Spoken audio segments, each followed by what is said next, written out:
remain committed to long-term solutions through sustained clearing operations, stricter traffic enforcement, and continuous coordination with stakeholders. We aim to create a more organized, safer, and livable for all. More than just enforcement, this initiative reflected our commitment to building a disciplined, orderly, and responsive city, where rules are implemented fairly, public spaces are reclaimed for the benefit of all. These past years tested everything we knew about governance, but we emerged scarred, yes, but stronger and wiser. And now, baton passes to a new leader, but not just any leader, to someone who shares not only my name, but my heart, my son, Mayor, the incumbent Mayor, Sharif Zain Lantok Candamra. He is no stranger to public service. He has grown up surrounded by the realities of governance. He has seen the work it carries, the sacrifices it demands, and the grace it requires. As a father, I have molded him together with his mother, my wife, to value service over power, honor over ambition.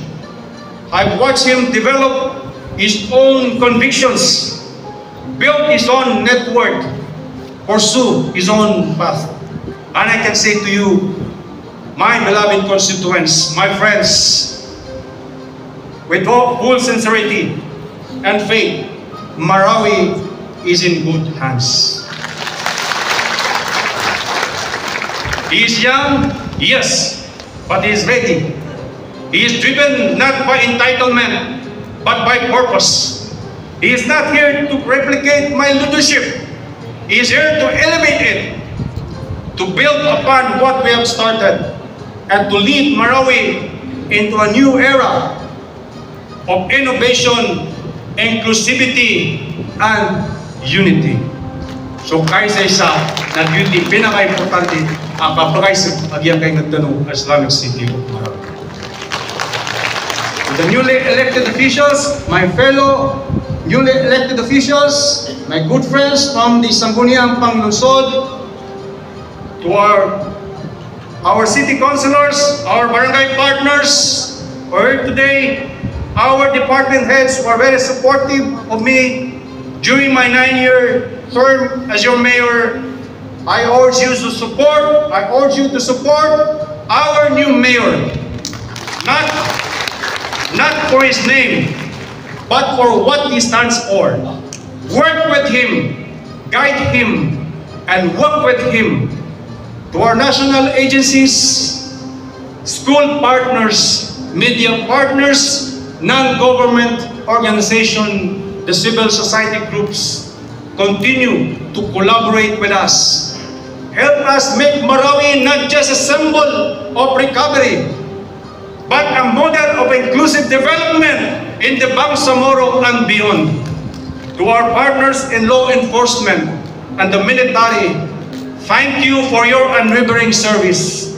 Please extend the same respect and commitment to the new leadership. And of course, to my entire family, my wife, my children, my mother, my siblings, sisters and brothers, my mother-in-law, my brother and sister-in-law, my relatives, my friends, my supporters, to all of you, I am grateful, and I will always be grateful for your unconditional love and support.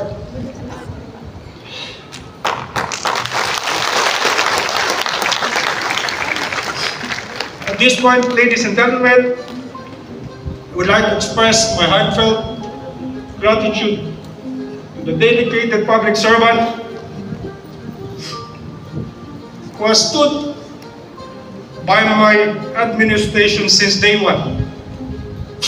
Not only in the official capacity, I want to specifically mention this, not only on his official capacity as city councilor, but also as a loyal friend and trusted advisor, Honorable Abdani Taguranao.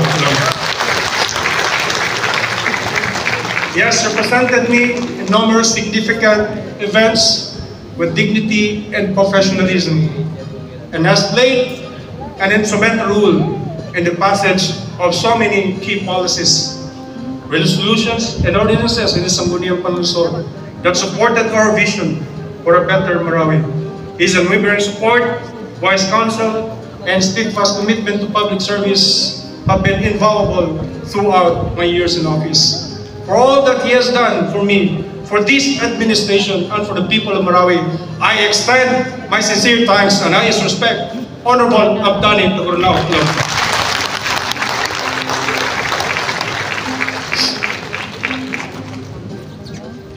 Though I stepped down as mayor, as your public servant, I remain in service as vice mayor, as public servant, and as a father of this city. My journey of leadership is not ending, it is simply transforming. And now, as a gesture of continuity and accountability, I humbly perform this symbolic turnover of the key of responsibility, a key that represents not only the office, but the hopes, struggles, and dreams of our people. Sharif, my son, lead with strength, but also with humility. Listen to the people, serve them, protect their dignity, and never forget, you are not just the mayor of Marawi, you are its home. To all of you, thank you for your trust and support. I would like to dedicate all of this success, humble success, to my departed, my beloved father, Sultan Tariq Al-Nagara, New York, and my beloved father-in-law, Ambassador Makapangkit Patulanto. Thank you for allowing me to serve you for 9 consecutive years as your mayor. Panitawala, Asulaon, amin isuportan nyo nakan, i-approve sa inyo mga bangsa ko, mga tunganiakan, mga ginawayakan, mga classmate akan, naungan o mga bangsa ko sa Sagyang Islamic City Marawi, nakasambianakan, Sagyang kaya, akyabaliakan na vice mayor man, nakasambianakan, nakaumanumananakan, sudyakan unig, kaservisyo yung mga bangsa ko, Sagyang kaya rin ako, nagmalakan din na Islamic City Marawi. Assalamualaikum warahmatullahi wabarakatuh.